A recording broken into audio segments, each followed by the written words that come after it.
हाँ, ये तीन सबसे ज्यादा इंपॉर्टेंट है, ठीक है, ध्यान रख लीजिएगा, जिनके नाम है शॉर्ट ट्रिक में मैंने लिखे BBC, ठीक है, ध्यान रख लीजिएगा।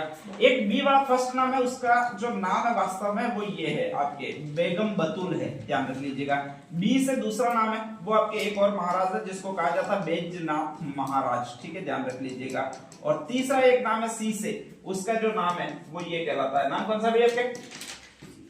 शीन काफ निजाम, ठीक है, ध्यान रख लीजिएगा। तो तीन नाम है, फर्स्ट नाम बेगम बतूल है, सेकंड बैजनाथ महाराज है और तीसरा शीन काफ निजाम है, ठीक है। तीन नाम याद हो जाएंगे BBC नाम से। इन तीन इंपॉर्टेंट क्यों है? तो ये तीनों व्यक्ति है जिनको हाल ही में इस साल आपके पद्मश्री पुरस्कार मिला राजस्थान में। राजस्थान के ऐसे तीन व्यक्ति जिनको पद्मश्री पुरस्कार मिला वो यही तीन है। पहला बी से बेगम बतूल है, दूसरा बैजनाथ महाराज है और तीसरा शीन काफ निजाम है, ठीक है, ध्यान रख लीजिएगा। पहली ले लेते हैं वो आपकी बेगम बतूल ले लेते हैं, स्पेशली ध्यान रख लीजिएगा, ठीक है। ये वहीं की रहने वाली है जहां पर मीराबाई रहने वाली थी। मीराबाई कहां की रहने वाली थी? मेटा, नागौर की रहने वाली थी। ये डीडवाना, नागौर के डीडवाना का एक गांव है कापराना, वहीं पर नागौर में आता है, वहीं के नागौर की रहने वाली थी, ठीक है। स्पेशली इनके नाम से ये कौन सी कास्ट की लगती है आपको?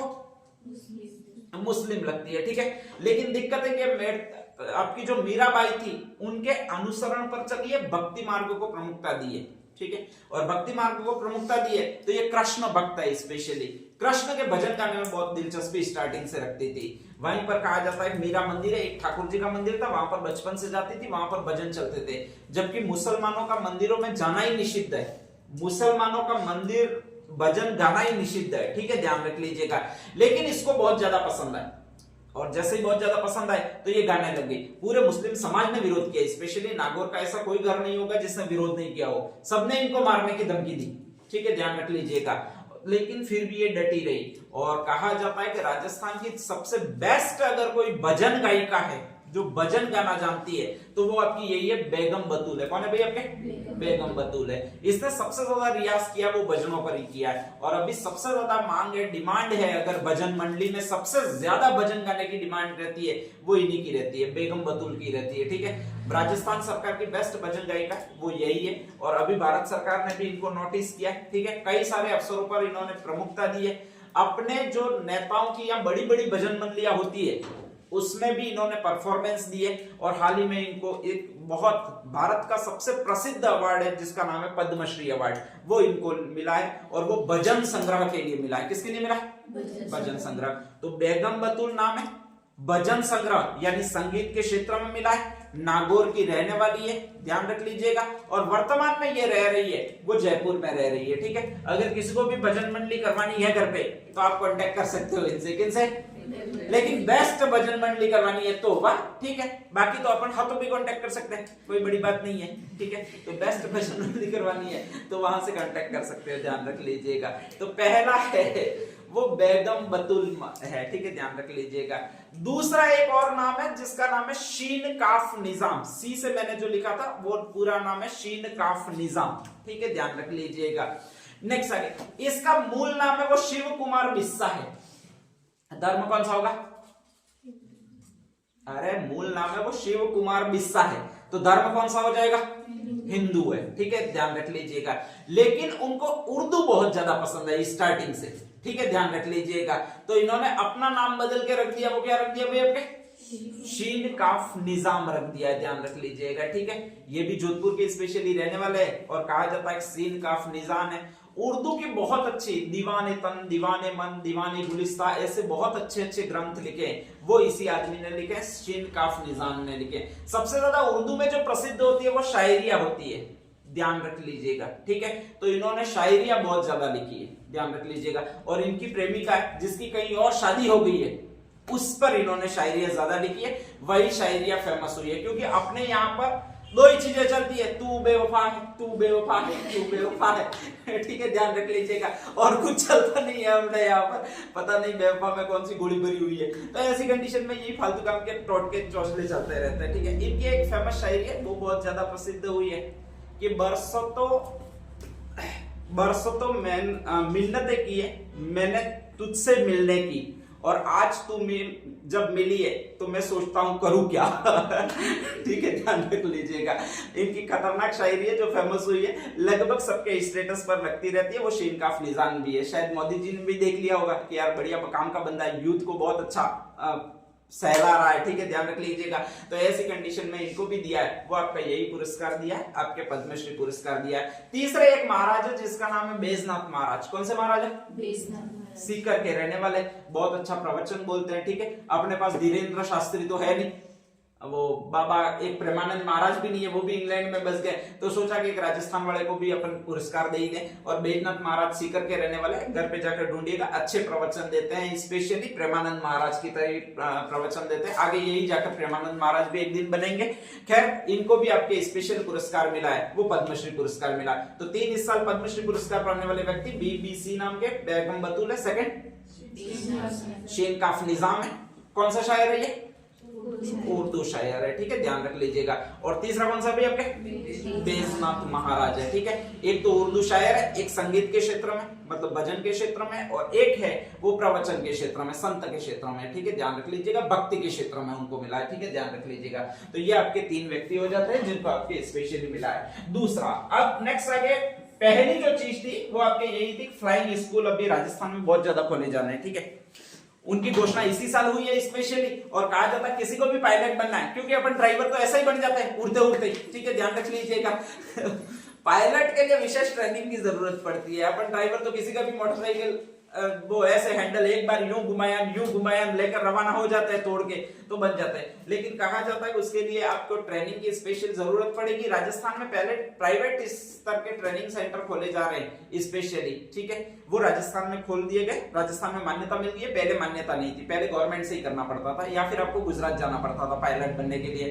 अब अगर आपके पास पैसा, सिर्फ पेट्रोल का पैसा आपको देना, मतलब जहाज जितना उड़ेगा उसमें पेट्रोल चलेगा। अब पेट्रोल वाला वो सिस्टम मत रखना कि अपने घर पे आए, एक कप या पेट्रोल पंप पे गए और 10 रुपए का डाल दे होगा और फिर रेस दिया। ठीक है, ध्यान रख लीजिएगा कि जल जाएगा यो करके और फिर लेकर चले गए, ऐसा नहीं है। ठीक है, ध्यान रख लीजिएगा। तो वहां पर पेट्रोलियम का पैसा आपको देना पड़ता है, और प्राइवेट एकेडमी है, कुछ खर्चा आता है स्टार्टिंग में। कहा जाता है 4-5 लाख का खर्चा 1 साल में आता है, और 2 साल तक ये सिखाते हैं, ऐसा सुनने में आया है। तो लगभग एक लड़के का जो खर्च होता है वो 11 से 16 लाख के बीच में होता है, और पायलट बन जाता है। ध्यान रख लीजिएगा। ठीक है, तो पायलट अगर बनना है तो पहला स्कूल तो खुला है, वो किशनगढ़ में खुला है। कहां पर खुला है? किशनगढ़ में एविएशन एकेडमी है, जो राजस्थान का पहला फ्लाइंग स्कूल है प्राइवेट सेक्टर का। प्राइवेट सेक्टर के ही है, राजस्थान में गवर्नमेंट सेक्टर के है ही नहीं। ठीक है, ध्यान रख लीजिएगा। और दूसरा जो खुला है वो आपके यहाँ पर खुला है, जिसको कहा जाता है भीलवाड़ा फ्लाइंग स्कूल। ठीक है, तो अगर आपको वहां पर एविएशन एकेडमी में एडमिशन किसी को नहीं मिलता है तो सेकंड नंबर है भीलवाड़ा फ्लाइंग स्कूल जो खुला है, उसमें भी एडमिशन ले सकते हैं। ठीक है, तीसरा और चौथा भी अभी जल्द खुलने वाले हैं, क्योंकि जो भी बड़े इंडस्ट्रियलिस्ट उद्योगपति है वो सारे इसमें बहुत जबरदस्त आ रहे हैं। पैसा बहुत ज्यादा है स्पेशली, और एरोप्लेन तो भैया एक खटारा रखना है, जैसा एक वो कौन सी धमाल मूवी कौन सी है उसमें था ना, पंखा चलेगा वाला। ठीक है, ध्यान रख लीजिएगा। ठीक है, ये तुमको पता है कि ये छत का पंखा है, ये तुमको मुझको पता है कि ये छत का पंखा है, ये एरोप्लेन को थोड़ी पता है कि ये छत का पंखा है वाला। ठीक है, ध्यान रख लीजिएगा। तो ऐसा लग रहा है एरोप्लेन तो अपन खड़े कर देंगे। खैर, प्राइवेट स्कूलों में ऐसा ही होगा। ठीक है, ध्यान रख लीजिएगा। तो कहा जाता है कि दूसरी फ्लाइंग स्कूल खुली है, वो भीलवाड़ा फ्लाइंग स्कूल खुली हुई है। ठीक है, ध्यान रख लीजिएगा। हाँ, एक सबसे बड़ी बात कि आजकल ये सुशीला मिन्ना जब से फेमस हुई है तब से कहा जाता है कि आपके हर चीज सेक्टर है जो खेल की तरफ मुड़ गया। अभी तक राजस्थान में कहीं भी खेल विश्वविद्यालय नहीं था। ठीक है, अब राजस्थान सरकार ने घोषणा एक और की है कि हम बहुत जल्द खेल विश्वविद्यालय खोलेंगे, यानी स्पोर्ट्स विश्वविद्यालय खोलेंगे। इसमें स्पोर्ट्स से संबंधित आपको डिग्रियां मिलेगी, कोच बनेंगे लोग स्पोर्ट्स से संबंधित डिग्री लेकर। ठीक है, ध्यान रख लीजिएगा। जिनमें भी ज्यादा प्रतिभा है वो इस विश्वविद्यालय में एडमिशन ले सकते हैं। इस विश्वविद्यालय के थ्रू हम टीम भेजेंगे, ध्यान रख लीजिएगा। और उस खेल विश्वविद्यालय का जो नाम होगा वो ये रखा जाएगा। नाम कौन सा भी आपके?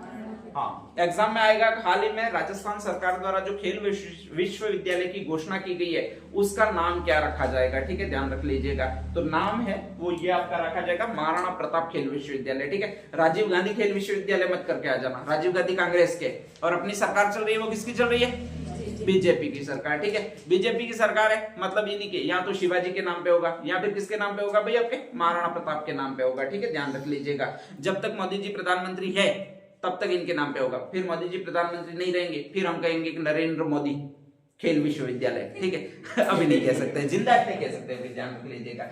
तो ये हमारा खेल विश्वविद्यालय चलेगा। हाँ, नेक्स्ट आगे ये मैथ्स ओलंपियाड वाला तो इतना इंपॉर्टेंट नहीं है। ये अरमान मलिक नाम का एक आदमी है, वही आदमी नहीं है भाई यूट्यूब पर देखते हो जो 3 बीबी रोज की शादी कर देता, वो नहीं है। बेचारा दूसरा छोरा, वो तो हरियाणा का जाट है, हरामखोर है, ध्यान रख लीजिएगा। फेमस होने के लिए अलग अलग शादियां प्रपंच रचता रहता है, प्रोपेगेंडा रचता रहता है। ये एक छोरा जिसका नाम है अरमान मलिक, राजस्थान का रहने वाला, चीन अभी गया था, शेंजेन नामक एक यूनिवर्सिटी है स्पेशली, और कहा जाता है कि वहां पर इस यूनिवर्सिटी में उसने मैथ्स ओलंपियाड जीता, 3 गोल्ड मेडल जीते, ठीक है, ध्यान रख लीजिएगा। तो गोल्ड मेडल जीतने वाला, उसकी 3 बीबियां, इसके 3 गोल्ड मेडल है, दोनों में अंतर बहुत है, नाम एक ही है। नाम कौन सा भी आपके? अरमान मलिक, मैथ्स ओलंपियाड जीता है, ठीक है, ध्यान रख लीजिएगा। अगली जो चीज है वो ये है केंद्रीय महिला एवं बाल विकास अभियान। ये छोड़ो, मैं डायरेक्टली बता देता हूं। अभी हाल ही में अखबारों में बहुत ज्यादा आ रहा है, कुछ दिन पहले अजमेर का आया, अभी हाल ही में गुजरात का आया, कुछ दिन पहले डूंगरपुर का भी आया कि लड़कियों को बेला फुसलाकर लव जिहाद में फंसाया जा रहा है, ठीक है, बहुत ज्यादा मामले आ रहे हैं, ध्यान रख लीजिएगा। और अजमेर में तो स्पेशली पूरा ग्रुप बना हुआ था उनका, ग्रुप बनकर लड़कियों को, एक लड़की को फर्स्ट में फंसाया, फिर उसके ब्लैकमेलिंग वीडियो लिए वगैरह किया, ठीक है, इंटीमेट वीडियो लिए, और इसके बाद में कहा जा रहा है कि उसको धमकी दी कि तेरी सहेली है, उससे बात करा, उससे बात करा, उससे पहचान करवा, और ठीक है, कई सारी लड़कियों को इस तरह से अलग अलग ब्लैकमेलिंग के जरिए फंसाया गया है, ठीक है, ध्यान रख लीजिएगा। तो ये बात महिला आयोग के संज्ञान में आई, और महिला आयोग कह रही है कि अब हम वहीं पर, हर बार तो हम दिल्ली में बैठे रहते थे, उसकी अभी जो महिला आयोग की प्रमुख है, राष्ट्रीय महिला आयोग की प्रमुख है, वो विजय के रहाटकर है। मोदी जी ने कहा कि आप तुमको बनाया है, महिला आयोग बनाया, फिर फायदा क्या है, ठीक है, हर जगह जाओ और तुम्हारे चिंतन शिविर वगैरह लगाओ, उसमें भाषण दो, स्पेशली लड़कियों को मोटिवेटेड करो कि ऐसी किसी चीज में नहीं फंसे, अगर वो फंस जाती है तो तुरंत इनका हेल्पलाइन सेंटर है, वहां पर संपर्क करें, ठीक है। कोई भी अगर फंसा लेता है और हेल्पलाइन सेंटर पर संपर्क किया जाता है तो उस पर बहुत त्वरित गति से सरकार एक्शन लेती है और तुरंत बिना किसी बेल के डायरेक्टली गिरफ्तार किया जाता है लड़के को, और वहां पर सजा दी जाती है। ये सिस्टम बनाया हुआ है, ठीक है, ध्यान रख लीजिएगा। तो ऐसी कंडीशन में कहा जाता है कि महिला आयोग की जो प्रमुख है और उसका नाम है रहाटकर, विजय के रहाटकर, ध्यान रख लीजिएगा। और इसने कहा कि हम अब हर दिन यानी पर डे प्लानिंग बनाएंगे और एक शिविर चलाएंगे। नाम कौन सा भी आपके? चिंतन शिविर। अब ये अपने यहाँ पर स्पेशल ज्यादा ये होने लग गया, डूंगरपुर, बांसवाड़ा, उदयपुर वगैरह में, मेवाड़ में, ठीक है। असाक्षरता भी हो सकती है या फिर इतनी चालाकी भी नहीं हो सकती है, ध्यान रख लीजिएगा, ठीक है। तो यहाँ पर कहा जाता है पहला चिंतन शिविर लगाया वो आपके उदयपुर में लगाया गया, महिला आयोग द्वारा लगाया गया, लड़कियों को स्पेशली चिंतन करने के लिए या फिर उनको सुधारने के लिए या फिर उनको मोटिवेशन प्रदान करने के लिए या फिर उनको सतर्क रखने के लिए पहला शिविर आयोजित किया गया, ध्यान रख लीजिएगा, ठीक है। और इसी के साथ उन्होंने एक घोषणा की है कि अब हम हर जिले में आएंगे और एक अभियान और चलाएंगे, जिस अभियान का नाम ये होगा, नाम कौन सा होगा भैया आपके? महिला आयोग आपके द्वार अभियान, ठीक है। हर जिले में हम अपना कार्यालय है वो कुछ दिनों के लिए स्थापित करेंगे। जो भी महिलाएं किसी भी कारणवश पीड़ित है, चाहे दहेज प्रथा के कारण पीड़ित है, चाहे किसी भी और कारण से पीड़ित है, वो यहाँ पे जा सकती है। कहां पे जा सकती है भैया आपके? महिला आयोग आपके द्वारा अभियान हर जिले में आएगा, वहां पे जा सकती है, ठीक है, ध्यान रख लीजिएगा। और जैसे ही जाएगी तो जो भी उनको प्रताड़ित कर रहा है उसको सीधी जेल मिल जाएगी, ठीक है। तो बहुत अच्छा ये कहा गया भी, ध्यान रख लीजिएगा। अगर कोई आपको प्रताड़ित करना है तो सीधा ये कैंप अभी लगेगा, डूंगरपुर में भी लगने वाला, अभी उदयपुर में लगा है। ये दोनों चीजें उदयपुर से ही शुरू की गई है, ठीक है। बहुत जल्द डूंगरपुर का नंबर आने वाला है, शायद 2-4 दिनों में कहीं आ भी जाए। उदयपुर के बाद जयपुर में लगा, इस तरह से बड़ी बड़ी सिटियों में चल रहा है, ठीक है। तो अगर कोई भी शिकायत करेगा तो तुरंत उसको गिरफ्तार किया जाएगा और जेल की सजा दी जाएगी, ठीक है, ध्यान रख लीजिएगा। तो ये मैं पढ़ा रहा हूँ वो इसीलिए पढ़ा रहा हूँ, अगर कोई दिक्कत करता है तो ध्यान रख लीजिएगा। नेक्स्ट अगला जो है वो एक सिंचाई परियोजना है जिसको ये कहा जाता है सोलर लिफ्ट पावर सिंचाई परियोजना, ठीक है, ध्यान रख लीजिएगा। अभी जो सिंचाई परियोजना है उसमें ये होता है कि आपके बांध में अगर ज्यादा पानी होता है तो गेट खोल दो तो आ जाता है, कभी कभी सूखा होता है और बांध में कम पानी हो जाता है, ठीक है, तब गेट खोल के बैठे रहते हैं तो भी आता नहीं है। ध्यान रख लीजिएगा। अपने यहाँ पर जो नहर है, ये सोम कागदर वाली नहर है, सोम कमला अंबा वाली नहर है, वो इसी तरह की चलती है, ठीक है, ध्यान रख लीजिएगा। जब ज्यादा पानी होता है तब तो आप गेट खोल देते हो, जब कम पानी होता है तब भले गेट खोलो तो भी आता नहीं है। और बाकी वहां पर ऐसी कुछ सुविधाएं भी नहीं है कि सिंचाई का पानी उपलब्ध करवाया जा सके ग्रीष्म अवकाश में वगैरह, ग्रीष्म काल में वगैरह, ठीक है, ध्यान रख लीजिएगा। तो अब सरकार विचार कर रही है कि हम सोलर पावर लिफ्टर लगाएंगे, मतलब लिफ्ट लगाएंगे और वो सोलर पावर से चलेगी। सोलर पावर का मतलब सोलर एनर्जी से चलेगी, ठीक है, ध्यान रख लीजिएगा। पहली ऐसी लिफ्ट स्थापित की है वो मेज नदी पर स्थापित की है। मेज नदी कहां पर है?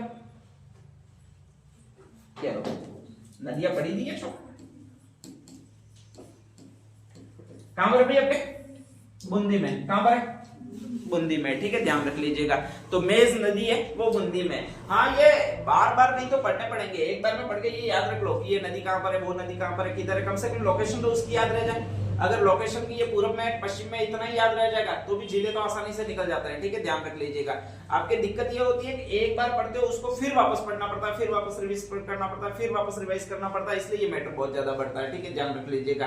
तो कम से कम जो चीजें पढ़ रहे हो वो कंफ्लिक्ट रखने की कोशिश करो। हमेशा बैठे जब भी रहते हो फालतू काम के, तब इसके बारे में सोचना शुरू करो, ठीक है, तो ये नॉलेज ज्यादा टाइम तक याद रहेगा, ध्यान रख लीजिएगा। अगर आप बैठे रहते हो तब नहीं सोचते हो और आपका दिमाग कहीं और व्यस्त रहता है, सिर्फ किताब रहती है सामने, तभी तक इसके बारे में सोचते हो, तो फिर दिक्कत वाली बात है, वो बार बार पढ़ना पड़ेगा वगैरह, सिचुएशन चलती ही रहेगी, ठीक है, इस चक्कर में आप उलझते रहोगे, ध्यान रख लीजिएगा। तो मेज नदी है बूंदी में और वहां पर छोटी नदी है, वहां पर आसानी से लिफ्ट लगाई जा सकती है। तो पहली सोलर लिफ्ट लगाइए जहां से पानी आपके उठेगा और सिंचाई के लिए काम में लिया जाएगा। तो ये ध्यान रख लीजिएगा, सोलर लिफ्ट है। नेक्स्ट अगला एक शब्द और लिखा है, नाम कौन सा भी आपके? Unity mall. इसका मतलब क्या होगा? एकता स्थापित करनी है, ठीक है, ध्यान रख लीजिएगा, ऐसा कुछ नहीं है ध्यान। हाँ, प्रधानमंत्री ने घोषणा की है कि अब हर आपके राज्य होगा उसकी जो राजधानी होगी उसमें एक मॉल बनाए जाएंगे। कौन से मॉल कहलाएंगे ये आपके? यूनिटी मॉल होंगे, ठीक है, ध्यान रख लीजिएगा। यूनिटी का मतलब होता है एकता, एकता का मतलब होता है एक ही जगह, और एक ही जगह समस्त चीजें मिलेगी, तो वो जो मॉल कहलाएंगे वो कौन से मॉल कहलाएंगे भैया आपके? यूनिटी मॉल कहलाएंगे, ठीक है। राजस्थान में जो यूनिटी मॉल स्थापित किया जा रहा है वो जयपुर में स्थापित किया जा रहा है। कहां पर? छोटी से छोटी चीज दिया सलाई से बड़ी गाड़ी तक भी आपको खरीदने में मिल जाएगी, वो इसी मॉल में मिल जाएगी। कौन से मॉल में? यूनिटी मॉल में। राजस्थान में जितनी भी चीजें बनती है वो एक ही जगह आपको मिल जाएगी, और वो इस यूनिटी मॉल में मिल जाएगी, ठीक है। लगभग ये मॉल बनाया जाएगा वो 15,000 मीटर स्क्वायर क्षेत्र में बनाया जाएगा, ठीक है, 15,000 फीट नहीं कह रहा हूं, 15,000 मीटर। 15,000 मीटर स्क्वायर क्षेत्र का मतलब होता है लगभग 1.5 किलोमीटर के सराउंडिंग एरिया में ये बनाया जाएगा, ठीक है। और 1.5 किलोमीटर सराउंडिंग एरिया जो होता है, इसका मीनिंग ये हो जाता है कि यहां से ये मॉल चलेगा, स्पेशली वो आपके ठेठ 1.5 किलोमीटर तो पेट्रोल पंप से भी आगे होता होगा, वाड़ा के नजदीक, ठीक है। तो इस तरह के सराउंडिंग मॉल में इतना मॉल कंस्ट्रक्शन निर्माण किया जाएगा, वहीं पर सारी चीजों की दुकानें होगी, वहां पर सबसे ज्यादा दुकानें होगी वो हस्तशिल्प की होगी, ध्यान रख लीजिएगा। और इसी को कहा जाता है, वो एक मॉल कहा जाता है। कौन सा मॉल कहा जाता है? यूनिटी मॉल कहा जाता है। अभी राजस्थान में हाईएस्ट मॉल जो बड़ा है वो 150 मीटर का बड़ा है, 150 ट्राइटन मॉल कहते हैं, जयपुर का ये स्पेशली, लेकिन वो 150 मीटर का है। उससे भी 10 गुना बड़ा होगा वो ये मॉल होगा। कौन सा मॉल होगा भैया आपके? यूनिटी मॉल, ठीक है। तो जब भी इस यूनिटी मॉल में जाओगे तो मॉल में घूमने के लिए भी आपको टेम्पो की जरूरत पड़ेगी, इतना बड़ा मॉल होगा, ऐसे छोटा छोटा मॉल नहीं होगा, ध्यान रख लीजिएगा, ठीक है। तो कई सारे रोड और कई सारे टेम्पो खड़े मिलेंगे, वो भी मॉल में घूमने के लिए मिलेंगे, ध्यान रख लीजिएगा। तो ऐसा मॉल जो बनेगा वो हर राज्य में एक बनने वाला है। राजस्थान में कहां पर बनने वाला है? जयपुर में बनने वाला है, ठीक है। और हस्तशिल्प की सभी सुविधाएं प्रदान करेगा, लगभग 15,000 मीटर स्क्वायर क्षेत्र में फैला होगा ये मॉल जो है वो यूनिटी मॉल कहलाएगा, ठीक है, ध्यान रख लीजिएगा। नेक्स्ट आ गया पश्चिमी राजस्थान हस्तशिल्प उद्योग। हमेशा अपने उदयपुर में ही लगता था पश्चिमी राजस्थान हस्तशिल्प उद्योग। इस बार महाराज जी भजनलाल जी को लगा कि मैं अशोक गहलोत को हराऊंगा नेक्स्ट बार, और इसलिए अशोक गहलोत जहां से चुनाव लड़ते वहां पर कुछ काम करवाना जरूरी है। अशोक गहलोत कहां से चुनाव लड़ते? जोधपुर, सरदार शहर जोधपुर है, ठीक है, ध्यान रख लीजिएगा। तो वहां से चुनाव लड़ते हैं, उनको हराना जरूरी है। और कहा जाता है इसीलिए वहां पर स्पेशली एक उद्योग खोला, जिसको कौन सा उत्सव कहा जाता है भैया आपके? पश्चिमी राजस्थान हस्तशिल्प उद्योग, ध्यान रख लीजिएगा। या उत्सव 2025 में खुला है।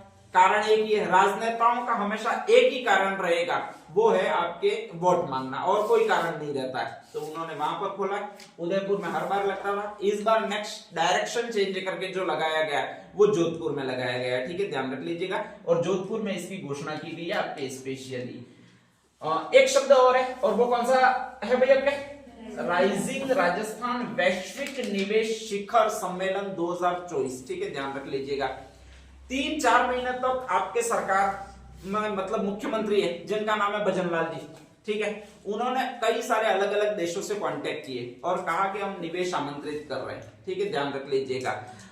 जो भी उद्योगपति उनसे कांटेक्ट में आए उनको ये नहीं बताया कि कौन सा हम निवेश आमंत्रित कर रहे हैं या किस सेक्टर में कार्य करेंगे। ठीक है, आपके स्पेशली जो भजनलाल जी मुख्यमंत्री है वो सस्पेंस रखने वाले मुख्यमंत्री है। आज तक वो हर चीज में सस्पेंस रखेंगे। आपकी जो एसआई भर्ती है वो रद्द हुई कि नहीं हुई? अरे एसआई भर्ती जो है वो रद्द होगी कि नहीं होगी? सस्पेंस है अभी तक, देखो। ठीक है, क्योंकि मुख्यमंत्री हमने ऐसे बना रखे जो सस्पेंस रखते हैं हर बात में। ठीक है, आप ही शॉक्ड में यूं नहीं है, आप ही सस्पेंस में यूं नहीं है। एक मंत्री जी है किरोड़ी लाल जी मीणा, वो भी आज तक उन्होंने इस्तीफा दे दिया। ठीक है, इस्तीफा देने के बाद में स्वीकार कर लिया जाता तो वो मंत्री नहीं रहते। आज तक उनको भी पता नहीं पड़ रहा है कि मैं मंत्री हूं कि नहीं हूं साला, तो वो भी सस्पेंस में ही जी रहे। तो इस तरह से देखो, अपने के राजस्थान में स्पेशली मुख्यमंत्री नहीं होता, अलग अलग नाम वाले मुख्यमंत्री, या भारत में अलग अलग नाम वाले मुख्यमंत्री होते हैं। कोई बुलडोजर लेकर चलने वाले मुख्यमंत्री है, कोई सस्पेंस रखने वाले मुख्यमंत्री है। ठीक है, अलग अलग कैटेगरी है सभी मुख्यमंत्रियों की। तो कहा जाता है कि एक इवेंट आयोजित किया गया जिसका नाम है ये, नाम कौन सा भी आपके? सभी उद्योगपतियों को बुलाया गया और कहा गया तुम हमारे यहाँ पर निवेश आमंत्रित यानी निवेश करो। किस सेक्टर में करोगे ये हमने बताया नहीं है। ठीक है, ध्यान रख लीजिएगा। तो ऐसी कंडीशन में कहा गया, उन्होंने पूछा भी कैसे कि भाई कौन कौन से सेक्टर है। अपन ने बोला सारे सेक्टर है, जो भी तुम्हें चाहिए। भाई एनर्जी चाहिए तो एनर्जी है, रोड चाहिए तो रोड है, कोई भी सेक्टर तुमको चाहिए, कृषि है तो कृषि है, सारे अपने यहाँ पर पड़े है, खाली जमीन बहुत है, तुम तो बस निवेश करो। और कहा जाता है कि इस तरह 2-3 महीने अपन घूमे। ठीक है, अपन चंदा मांगने में माहिर है, ऐसा था ही नहीं कि कोई मांगना नहीं जानता, ऐसा था ही नहीं। 10 जने जाके किसी के भी घर पे बैठ जाते, वो तो अपन को बचपन से ही सिखाया जाता है आपके स्पेशली। तो ऐसी कंडीशन में कहा जाता है मुख्यमंत्री जी घूमे और लगभग रुपये ले आए हैं। वो आपके इतने रुपये ले गए, कितने रुपए ले आए? 35 लाख करोड़ रुपए ले आए हैं मांग मांग के। ठीक है, ध्यान रख लीजिएगा। सबसे अच्छा बिजनेस वैसे मांगना इसलिए है। ठीक है, ध्यान रख लीजिएगा। तो कहा जाता है कि हम कितना रुपया ले आए भैया राजस्थान वाले? 35 लाख करोड़ रुपया ले आए। Rising Rajasthan, rising Rajasthan, rising Rajasthan कर करके। ठीक है, ध्यान रख लीजिएगा। इतना पैसा कभी भी भूतकाल में आया ही नहीं था अपने पास में। 35 लाख करोड़ रुपया कभी आया ही नहीं था। ठीक है, ध्यान रख लीजिएगा। तो 35 लाख करोड़ रुपए का हम निवेश इस राजस्थान में आमंत्रित करके ले आए हैं और माननीय हमारे मुख्यमंत्री जी ले आए हैं। ठीक है, ध्यान रख लीजिएगा। अब इससे पहले क्या था, थोड़ा कम कम पैसा आता था, तो मुख्यमंत्री था वो थोड़े कम कम पैसों की बात करता था। ठीक है, ध्यान रख लीजिएगा। पहले ये था कि अगर 500 करोड़ रुपए से अगर कोई ज्यादा का मामला है तो उसमें बात करेगा वो मुख्यमंत्री करेगा। अगर 100 से 500 करोड़ के बीच का मामला है और कोई विवाद होता है तो उसमें बात करेगा वो मुख्य सचिव बात करेगा। ठीक है, और 100 करोड़ से भी कम का मामला है तो उसमें बाकी जो संभागीय आयुक्त है वगैरह उस मामले का निपटारा करेंगे। अब थैला भर के पैसा ले आए अपन। कितना पैसा ले आए आपके? 35 लाख करोड़ रुपया ले आए। तो हमारे मुख्यमंत्री का कद भी बढ़ गया। ठीक है, हमारे भले मांगने से मिला, क्या हुआ, कोई पैसा तो लाया ही है। वो पैसा अपना ही कहलाता है। मांग के जो पैसा कहलाता है वो दूसरा का नहीं कहलाता है, अपने ही कहलाता है। अपने तो घर घर में यही चलता है कि किसी का भी पैसा एक बार मांग लिया और अपने पास आ गया, वो वापस उसके पास जाने वाला होता है? नहीं होता है। ठीक है, ध्यान रख लीजिएगा। तो ऐसी कंडीशन में यहाँ पर मुख्यमंत्री जी कह रहे हैं कि अब मेरा कद बढ़ गया, मैं बहुत ज्यादा पैसे लाया हूं, अब मैं जो करूंगा वो इतने करोड़ रुपए से ज्यादा हो तो ही बात करूंगा। कितने करोड़ रुपए? 1000 करोड़ रुपए से ज्यादा का जो मामला है उसमें सिर्फ मैं बात करूंगा, मैं डिसीजन लूंगा। अगर 1000 करोड़ से 500 करोड़ के बीच की बात आ रही है तो वो मेरा मुख्य सचिव देखेगा। ठीक है, और 500 करोड़ से भी ज्यादा नीचे की बात हो रही है तो उनको तो हम सुनेंगे ही नहीं। ठीक है, ध्यान रख लीजिएगा।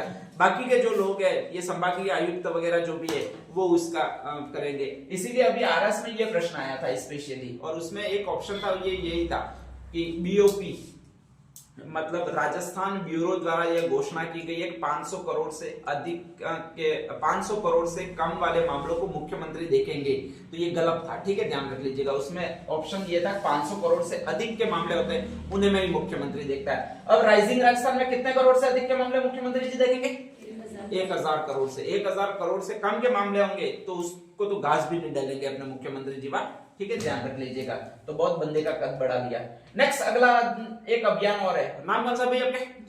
जयपुर केयर अभियान, ठीक है, ध्यान रख लीजिएगा। ये भी वही है जो पहले ड्राइविंग सेंटर वाला आया था स्पेशली, कि गाड़ी चलाते और गाड़ी चलाते चलाते पता नहीं किसका दूध पी के आते हैं तो अपन नागिन डांस करने लग जाते हैं, और नागिन डांस जैसे ही करते हैं तो किसी के सामने जाकर लगते हैं, पता अपन को रहता नहीं है, ठीक है। और जब पता नहीं रहता है तो सिर वगैरह अपने फूट जाते हैं और फिर नेक्स्ट आगे का शमशान में लंबे होकर लेट जाते हैं आसानी से। तो कहा जाता है ऐसे नहीं लेटना हो तो एक अभियान चलाया जाएगा, नाम कौन सा भी आपके? जयपुर परवाह या केयर अभियान। ऐसे समस्त लोग जो ऐसे नागिन डांस करते हुए गाड़ी चलाते हैं उनका चालान कटेगा, ठीक है, और उनको शिक्षा दी जाएगी, जुर्माना लगाया जाएगा, और स्पेशली उनको शिक्षित किया जाएगा कि भाई गाड़ी सीधी सीधी चलाने के लिए है, तुम्हारे रेल बनाने के लिए नहीं है या फिर नदी बनाने के लिए नहीं है। तो यही एक अभियान कहलाएगा, वो ये अभियान है, नाम कौन सा आपके? जयपुर परवाह अभियान, ठीक है। ये सारे कंप्लीट हो जाते हैं। नेक्स्ट अगला फिर देखेंगे, तो हेडिंग डाल दीजिएगा भाई, जयपुर केयर अभियान। लो भाई, हाँ सबसे इंपॉर्टेंट ये है इस साल के लिए, ठीक है, फिर ध्यान रख लीजिएगा, ये कोई करंट अफेयर्स नहीं है, पूरा साल है, ठीक है। रामजल सेतु लिंक परियोजना, बहुत अच्छा नाम है आपके, ध्यान रख लीजिएगा कि ये बला है क्या, ठीक है, ध्यान रख लीजिएगा। हाँ ये आपका नक्शा है स्पेशली, और कौन सा नक्शा वो तो डायरेक्टली पहचान ही जाओगे, है कौन सा? ये राजस्थान, ठीक है। राजस्थान दो भागों में, इधर वाला भाग पूर्वी, इधर वाला भाग पश्चिमी भाग है, ठीक है, ध्यान रख लीजिएगा। इनके पीने के लिए पानी नहीं था, इधर वालों के लिए स्पेशली पश्चिम वालों के लिए। अपन बहुत ज्यादा मजाक उड़ाते थे कि साले नहाते ही नहीं हो, ऐसे ही थूर की तरह घूमते रहते हो वगैरह, ठीक है, ध्यान रख लीजिएगा। पता नहीं इन्होंने क्या किया, सरकार ने इनकी तुरंत सुन ली और इनको एक नहर दे दी। कौन सी नहर दे दी भाई आपके? इंदिरा गांधी नहर दे दी, ठीक है। इधर से एक नहर और दे दी जिसको कहा जाता है नर्मदा नहर, ठीक है, ध्यान रख लीजिएगा। और ऐसी कंडीशन में साले उछल उछल कर नहाने लगे, ठीक है, हमारा मजाक उड़ाने लगे इधर वालों का। और इधर वालों का मतलब कौन से वालों का? क्या? पूर्वी लोगों का, ठीक है। तो पूर्वी लोगों का जैसे ही मजाक उड़ाने लगे, हम भी गए सरकार के पास में, और कहा जाता है हमने भी मांगा। तो सरकार ने यहाँ पर कई सारी नदियां, उनके लिए एक नहर योजना लागू कर दी जिसका एक नाम दिया गया है, और वो नाम दिया जाता है, वो ये कहलाती है, नाम कौन सा कहलाता है अभी आपके? ERCP, eastern Rajasthan canal project, ठीक है, ध्यान रख लीजिएगा। इसको हिंदी में अगर मैं कहूं तो पूर्वी राजस्थान नहर परियोजना, ठीक है। यहाँ पर एक नदी मैन जाती है और इस तरह से ये जाती है, इसका नाम तो आप जानते ही होंगे, कौन सा भी आपके? चंबल। यहाँ पर एक नदी और है कुन्नू, एक नदी और है कुल, एक नदी और है कालीसी। तो तीन तो क्या नाम वाली नदियां, नाम कौन सी है? कुन्नू, कुल और कालीसी, ठीक है। एक नदी और इधर है और उसका एक नाम है पार्वती, ध्यान रख लीजिएगा। तो तीन तो आपकी स्पेशली, एक पार्वती नदी है, तीन के वाली नदी है और एक चंबल सी वाली नदी है, ठीक है, ध्यान रख लीजिएगा। 2017-18 में इनको कह दिया गहलोत जी ने। गहलोत जी वैसे भोले देव भंडारी लोग थे, भोले भंडारी है। शिवजी और जिसकी तुलना हो सकती है तो वो गहलोत जी की हो सकती है। तो ऐसी कंडीशन में इनको भी कह दिया कि तुमको मैं एक 43,000 करोड़ रुपए की नहर बना के दूंगा, जिसको कहा जाएगा ERCP प्रोजेक्ट, यानी ईस्टर्न राजस्थान कैनाल प्रोजेक्ट। हम खुश हो गए, ध्यान रख लीजिएगा, ठीक है। कहा गया, कुछ दिनों बाद वापस गए कि अभी तक मिली ही नहीं है हमको, तो उन्होंने कहा ग्रह नक्षत्र खराब है, हम इसका नाम बदलेंगे और फिर तुम्हें देंगे। यहाँ पर टोटल 5 नदियां थी, कितनी नदियां थी? 5। कौन कौन सी? एक तो चंबल, 3 क्या वाली, कौन सी? कालीसी, कुन्नू, कुल, ठीक है, और एक पार्वती। उन्होंने नाम बदला और इस योजना का जो नाम था वो ये कर दिया, कौन सा कर दिया भाई आपके? PKC, पार्वती, कुल्लू, कुल, कालीसी और चंबल राजस्थान लिंक परियोजना, ये पूरा नाम था। PKC चंबल परियोजना या राजस्थान लिंक परियोजना पूरा नाम था, ठीक है, ध्यान रख लीजिएगा। शुरू कब से हुई है? 2017-18 से, ठीक है। वहां के लोग तो ये अनुमान लगाकर बैठ गए थे कि साला पानी है वो अपन को 2019 में मिल ही जाएगा और 2019 में अपन रगड़ रगड़ के आड़ोट के नहाएंगे, ध्यान रख लीजिएगा, ठीक है। ऐसी कंडीशन में 1-2 साल उन्होंने और वेट किया और अब नई सरकार बनी है। तुम्हारी नई सरकार कौन सी है? भजन लाल जी की सरकार। वापस इनके पास गए कि हमारे यहाँ पर एक प्रोजेक्ट स्वीकृत किया था, साला एक बार तो अच्छे ग्रह नक्षत्र में नहीं है यूं करके नाम बदल दिया और अब वापस फिर पानी हमारे तो आ ही नहीं रहा है। टोटियों में हम रोज देख रहे हैं लेकिन एक भी नल में पानी नहीं आ रहा है। अपना भी नल में पानी नहीं आ रहा है, नहीं वैसे ऐसे ही पड़े हुए जैसे लगा है जल जीवन मिशन के तहत ये। तो वैसे वैसे वापस गए। भजन लाल जी ने भी कहा कि ग्रह नक्षत्र तुम्हारे खराब है, ठीक है, पहले मैं इस योजना का नाम बदलूंगा और वापस नाम बदल दिया। कौन सा कर दिया भाई आपके? राम जल सेतु लिंक परियोजना। लोग भड़क गए, साला तुम बार बार नाम ही बदल रहे हो, काम कुछ कर नहीं रहे हो, ठीक है, ऐसी कंडीशन में कैसे चलेगा? पहले तो सही से हिसाब दो कि तुमने इस प्रोजेक्ट के लिए कितना रुपया स्वीकृत किया है। तो उन्होंने कहा कि उन्होंने 43,000 करोड़ रुपए करके गए थे, मैं अब इसके लिए स्वीकृत कर रहा हूं वो इतना रुपया स्वीकृत कर रहा हूं। कितना रुपया स्वीकृत कर रहा हूं भाई आपके? 70,000 करोड़ रुपया स्वीकृत कर रहा हूं, ठीक है, ध्यान रख लीजिएगा, बहुत पैसा स्वीकृत कर दिया। 70,000 करोड़ रुपया स्वीकृत किया, उसमें 90% पैसा है वो आपकी केंद्र सरकार दे रही है, 10% पैसा है वो मात्र राज्य सरकार दे रही है, इसलिए ज्यादा स्वीकृत किया है, ठीक है, ध्यान रख लीजिएगा, नहीं तो हम कम स्वीकृत करते हैं, ठीक है। नेक्स्ट आगे, अब हमने वापस बहुत ज्यादा खुश हो गए और उनको वापस बुलाने के पानी कब तक आ जाएगा? हम तुम्हें नहाने के लिए वगैरह बुलाए, पहला स्नान गंगा स्नान है वो तो सब सेम साथ साथ में करें। तो भजनलाल जी ने कहा है कि ये पानी तुम्हारा आ जाएगा, कब तक आ जाएगा? कब तक आ जाएगा? 2054 तक। आधे बूढ़े तो बांध के कपड़े तो ज्यादा बड़े बढ़ में जाते हैं, बढ़ती होगी तो बढ़ेगी, नहीं बढ़ती होगी तो रहेगी, ठीक है, ध्यान रख लीजिएगा। कहा जाता है 17 जिलों में वापस ये पानी आएगा, ये कहा गया। पहले हालांकि 21 जिले थे, अब ये भजनलाल जी ने कुछ जिले वापस डिस्ट्रॉय कर दिए तुम्हारे, नहीं ये जिले बनने लायक ही नहीं है यूं करके, तो इसलिए वापस जिले जो हो गए, वो कितने जिले हुए भी आपके? 17 जिले हैं। 17 को कि 70 को पता नहीं पड़ता है, तो 70,000 करोड़ रुपए है, 90-10 के अनुपात में ये पैसा मिल रहा है, फंडिंग मिल रही है आपको। और पानी कब तक आना है? इतने में 2-3 बार तो और नाम परिवर्तित करेंगे हम ठीक है, 1-2 बार ये परिवर्तित किया, नया नाम रखा वो ये रखा। कौन सा नाम रखा भाई आपका? राम जल सेतु लिंक परियोजना। तो राम जल सेतु लिंक परियोजना है वो इन्हीं 5 नदियों वाली है, और 5 नदियां वो यही नाम की है, पीकेसी नाम की है, जिसमें पहली भारती है, दूसरी कुन्नू, पुल, चंबल, और तीसरी कालीसिंध, ठीक है, ध्यान रख लीजिएगा। एक और ले जाती है वो चंबल नदी है, और इसी प्रोजेक्ट को कहा जाता है, वो कौन सा प्रोजेक्ट कहा जाता है भाई आपके? राम जल सेतु लिंक परियोजना। सबसे इंटरेस्टिंग बात बताओ, इससे जो पानी आएगा वो जाने वाला है, वो एक अजमेर के तालाब में जाने वाला है, जिसका नाम है मोरा सागर तालाब। अजमेर वाले वो तालाब 2017 से ही सेट करके बैठ गए कि बस हमारा ये तालाब में पानी आएगा, गहरा वगैरह सब कर दिया, उसकी पाड़ भी बांध दी है ठीक है, और भजनलाल जी कह रहे हैं तुम्हारा पानी कब आएगा? 2054 में। उन पर क्या गुजर रही होगी वो सोचो, ठीक है, बेचारों ने घर के लोग लगे हैं स्पेशली, और वहां पर काम करवाया, टोपले से मिट्टी उठाकर ये हमारी पाड़ बांध रहे, पानी आ जाएगा ये, ठीक है, ध्यान रख लीजिएगा। कई सारे लोगों ने इस आशा में काम किया है कि बस पानी यहाँ पर आ जाएगा तो आसपास में घर बना लेंगे, पशु वगैरह पिएंगे, पानी नहीं है उनके पास में वहां पर उस गांव में, ठीक है, ध्यान रख लीजिएगा। तो मोरा सागर बांध है वो इसी नहर का पानी लेने के लिए बनाया गया है, और पानी आने वाला है 2054 में। ऐसे तो अपने राजस्थान सरकार के काम है, ठीक है, ध्यान रख लीजिएगा। एक नई 2 चीजें और हुई है इस साल, और उसमें से एक को तो किसको मिला भी? आपके राज्य पार्टी का दर्जा मिला। किसको मिला? बाप को, ठीक है, आपके नहीं नहीं तो फिर दिक्कत आएगा आपको। हाँ, अपन डूंगरपुर वालों को पता नहीं क्या सोचता है कि दिल्ली वालों ने तो आप यो रखा था, अपन ने सीधा कर दिया, क्या कर दिया? बाप यो कर दिया है, ठीक है, ध्यान रख लीजिए। कुछ और भी नाम रख सकते थे लेकिन सीधा कर दिया, भारत आदिवासी पार्टी। और उसके कहा जाता है कि एक सांसद है, 3-4 विधायक जीते हैं, और इसीलिए उसको एक पार्टी का दर्जा मिल गया। कौन सी पार्टी का दर्जा मिल गया? राज्य पार्टी का। जैसे ही राज्य पार्टी का दर्जा मिल जाता है तो जयपुर में स्पेशली इसका भवन रखने के लिए जगह वगैरह निर्वाचन आयोग प्रदान करता है, और उसको राजस्थान में राजस्थानी जितने चैनल मिलते हैं उसमें फ्री ब्रॉडकास्टिंग की सेवा दे दी जाती है, ठीक है, ध्यान रख लीजिएगा, जिसके द्वारा वो अपना प्रचार कर सकते हैं। तो ये 2 सुविधाएं इनको अलग से मिल जाएगी, और एक पार्टी जो हाल ही में नहीं उभरी है उसको राज्य पार्टी का दर्जा मिला, वो बाप पार्टी है, ध्यान रख लीजिएगा। एक शानदार एप्लीकेशन अभी शुरू किया जिसको कहा जाता है नेशनल ई विधानसभा एप्लीकेशन, ध्यान रख लीजिएगा, ठीक है। अपने सारे अपन लोग जो बेचते हैं स्पेशली विधानसभा में, वो पढ़े लिखे बेचते नहीं है, अपन तो बेचते भारत वाले, वो 100 रुपए लेकर और एक बोतल दारू लेकर अंगूठा छाप बेच देते हैं, ठीक है। अंगूठा छाप जाकर आपके कहां पर विधानसभा में क्या करते हैं वो देखिएगा स्पेशली। तो वो वहां पर एक एप्लीकेशन चालू कर रहे हैं जिसको कौन सी एप्लीकेशन कहा जाता है? नेवा एप्लीकेशन कहा जाता है, ठीक है। हर सदस्य उसकी टेबल पर आईपैड लगेगा, ध्यान रख लीजिएगा, ठीक है, डिजिटल आईपैड। हर जगह पहले कागज दिया जाता था, वो कागज का सिस्टम ही खत्म कर दिया गया। कोई भी बिल आएगा तो सीधा आईपैड में शो होगा। आईपैड में 2 बटन दिखे हुए, यस और नो, तो अगर उनको सहमति है तो यस का बटन दबाना है, अगर नहीं सहमति है तो नो का बटन दबाना है, ठीक है, ध्यान रख लीजिएगा। तो आपकी राजस्थान की जो विधानसभा है वो अब डिजिटलाइज हो चुकी है। कैसे हो चुकी है? डिजिटलाइज, और उसके लिए एक एप्लीकेशन काम में ली जा रही है, वो ये एप्लीकेशन है, नाम कौन सी है?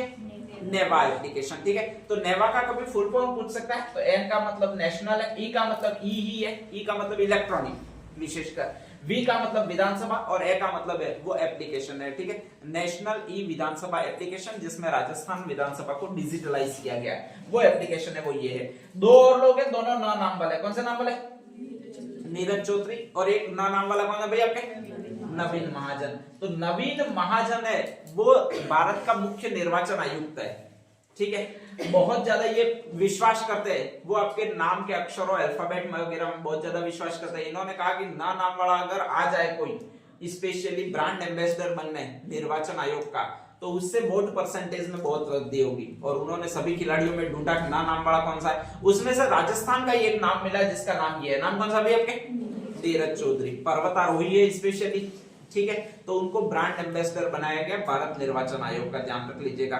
तो दोनों ना नाम वाले मुख्य निर्वाचन आयुक्त है, वो तो कौन है आपके? नवीन महाजन। और पहला ब्रांड एम्बेसडर बनाया गया निर्वाचन आयोग का, वो कौन सा भी आपके? नीरज चौधरी, पर्वतारोही है। ठीक है, ध्यान रख लीजिएगा। नेक्स्ट आगे अगली जो चीज है वो आपके एक स्कूल चलते हैं अभी अंग्रेजी मीडियम, नाम कौन सा? अरे MGGS, नाम कौन सा है यूं पूरा नाम? Mahatma Gandhi government senior secondary school, Ashok Gehlot सरकार ने शुरू किए थे। ठीक है, ध्यान रख लीजिएगा। अब नेक्स्ट आगे वो जो शुरू करके गए हैं, तो हम समीक्षा कर रहे हैं। वो जिले बना के गए थे, हमने क्या कर दी? समीक्षा कर दी, और समीक्षा में क्या किया? खत्म, टाटा बाय बाय सब कर दिया। ठीक है, ध्यान रख लीजिएगा। सेम टू सेम अब ये भी सोच रहे हैं कि इनको भी टाटा बाय बाय कह दे। MGGS स्कूलों को, जो अंग्रेजी मीडियम स्कूलें खुली है, इनको वापस कन्वर्ट कर दे। कौन सी मीडियम स्कूलों में कन्वर्ट कर दे? हिंदी मीडियम, यानी समीक्षा करें। अगर उनकी उपयोगिता लगती है तो रहने देंगे, अगर उनकी उपयोगिता नहीं लगती है तो वापस उनको हिंदी मीडियम स्कूल में कन्वर्ट कर देंगे। अब इसके लिए समीक्षा करने के लिए पहले समिति बनानी पड़ेगी। ठीक है, अपने यहाँ पर दो आदमी हैं, एक तो आपके स्पेशली कहा जाता है कि मुख्यमंत्री है, इनके अंडर में दो है वो उप मुख्यमंत्री है। एक उप मुख्यमंत्री है वो तो दिया कुमारी है, उसको वित्त मंत्रालय भी दिया, तो उनके पास तो कुछ काम है। ठीक है, एक के पास कुछ काम नहीं है, बेले ही बैठे हुए। नाम कौन सा? प्रेमचंद जी बैरवा। ठीक है, ध्यान रख लीजिएगा। उप मुख्यमंत्री है, काम था नहीं, तो उनको समीक्षा समिति का काम सौंप दिया। किसकी समीक्षा करनी है भाई आपके? MGGSS, Mahatma Gandhi government senior secondary school की समीक्षा करनी है, बताना है भाई ये काम के है कि नहीं है, और उसमें 3 लोग रखे हैं। ठीक है, ध्यान रख लीजिएगा। और ये GG नाम है, वही 3 लोग हैं आपके GGD। एक तो गजेंद्र सिंह मंत्री है, एक सुमित गोदारा, गोदारा का भी मैंने जी लिखा, ये मंत्री है, और एक तो आपके शिक्षा मंत्री है, कौन से साहब है? दिलावर साहब। कौन से साहब है? दिलावर साहब। ठीक है, ध्यान रख लीजिएगा। तो मदन जी दिलावर, ये 3 लोग हैं, गजेंद्र सिंह, गोदारा, सुमित गोदारा और मदन दिलावर, ये 3 लोग हैं। इनका अध्यक्ष बनाया गया, वो उप मुख्यमंत्री जी को बनाया गया। उप मुख्यमंत्री जी प्रेमचंद जी बैरवा, और कहा गया भाई तुम समीक्षा करो। ठीक है, तो आने वाले समय में 1 महीने में रिपोर्ट सौंपेंगे। आने वाले समय में पता लगेगा कि ये स्कूलें रहेगी कि नहीं रहेगी, कि ज्यादा खुलेगी कि कम खुलेगी, क्या होने वाला ये पता लगेगा। ठीक है, ध्यान रख लीजिएगा।